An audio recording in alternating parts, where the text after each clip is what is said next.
gustong Bisaya.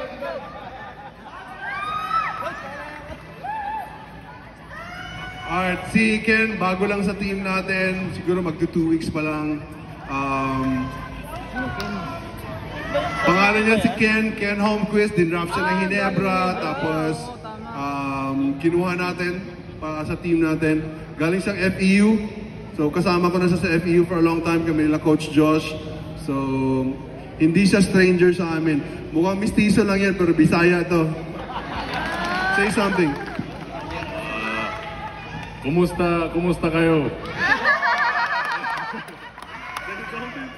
Unsa akong sultihon, Bisaya raman akong kabalo. I'm 30 years old. Yes, I have a girlfriend. Yeah. All right, thank you. Have a nice evening, and God bless, and take care.